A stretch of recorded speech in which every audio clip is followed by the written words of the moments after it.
Hello बच्चों।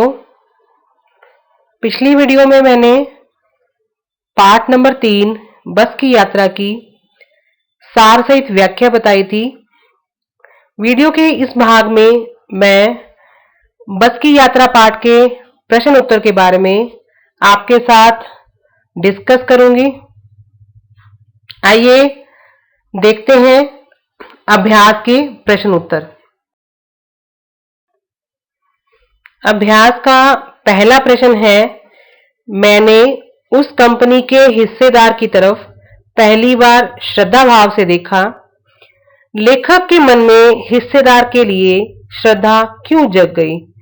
यहाँ पे कहा गया है कि ऐसा क्या हुआ था कि लेखक के मन में हिस्सेदार साहब के लिए श्रद्धा जग गई। क्यों जगी थी? क्योंकि लेखक के मन में ये आया कि क्योंकि जो हिस्सेदार है वे थोड़े से पैसे बचाने के लिए वो लालच कर रहा है, वो टायर नहीं बदलवा रहा है और अपने साथ साथ दूसरे यात्रियों की जो जान है वो भी जोखिम में डाल रहा है। यानी कि उसको डर नहीं लग रहा कि अगर टायर खराब है तो कहीं भी रुक सकती है बस, तो उसकी भी जान भी जोखिम में डल सकती है। वो अपने साथ साथ दूसरे यात्रियों की भी जान को जोखिम में डाल रहा है।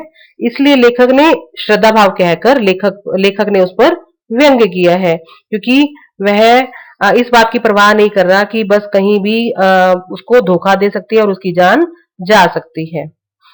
दूसरा प्रश्न है, लोगों ने सलाह दी कि समझदार आदमी इस शाम वाली बस से सफर नहीं करते। लोगों ने यह सलाह क्यों दी? क्योंकि जब लेखक ने सफर करना था तो उसे मना किया गया कि इस शाम वाली बस में ना जाए। तो यहाँ पूछा गया है कि उन्होंने मना क्यों किया था, उन्होंने सलाह क्यों दी थी। तो लोगों ने लेखक को इस बस में सफर ना करने की सलाह क्यों दी? क्योंकि जो उसकी जो बस की हालत थी वो जर्जर थी, जीर्ण शीर्ण थी या बहुत बुरी अवस्था थी, इसलिए दी थी। और क्योंकि बस की हालत बुरी थी तो ये रात को कभी भी धोखा दे सकती थी, कहीं भी रुक सकती थी और कहीं ऐसे स्थान पर रुक सकती थी जहां पर कोई कुछ ना होता और उसे रात वहीं गुजारनी पड़ती। इसलिए लेखक को लोगों ने सलाह दी। अगला प्रश्न है, ऐसा जैसे सारी बस ही इंजन है और हम इंजन के भीतर बैठे हैं। लेखक को ऐसा क्यों लगा? क्योंकि जब लेखक बस की इंतजार कर रहा था बस चले, तो जब बस चली तो उसका इंजन ऐसे लग रहा था लेखक को कि हम इंजन के भीतर उसके अंदर बैठे हैं।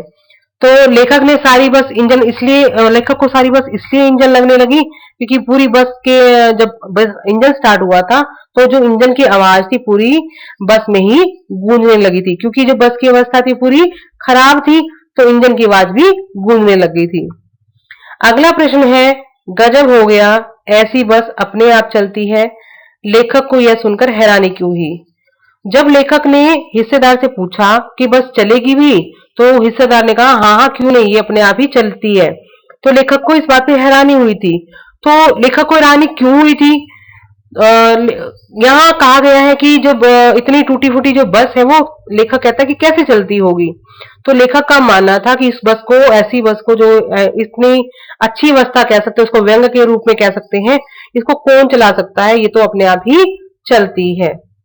अगला प्रश्न है, मैं हर पेड़ को अपना दुश्मन समझ रहा था। लेखक पेड़ों को दुश्मन क्यों समझ रहा था? तो यहाँ पर ये कहने की समझने की जरूरत होगी कि जो बस की हालत थी, बस की हालत ऐसी थी कि बस पहले तो स्टार्ट नहीं हो रही थी, स्टार्ट होने के बाद वो स्पीड कम थी उसकी, फिर बार बार रुक रही थी। तो लेखक को ऐसा लग रहा था कि जो बाहर का दृश्य है उसे दुश्मन लग रहे थे, क्योंकि जब भी कोई पेड़ आता तो लेखक को लगता है कि अभी बस उससे टकराएगी और अभी ही वो बस में दुर्घटनाग्रस्त हो जाएगी और हम भी मर जाएंगे। यानी इसको ऐसा लग रहा है जब भी कोई चीज आगे आती है उसको लगता है उससे हम बस टकरा जाएगी और हम मर जाएंगे, इसलिए उसे हर पेड़ अपना शत्रु लग रहे थे। उम्मीद करती हूँ आपको पाठ के जो प्रश्न उत्तर हैं वो समझ आ गए होंगे। अगर आपकी कोई क्वेरी है, कोई आपको विषय समझना है तो मुझे कमेंट करके जरूर बताइए और मेरे चैनल को लाइक कीजिए, सब्सक्राइब कीजिए और ज्यादा से ज्यादा शेयर कीजिए।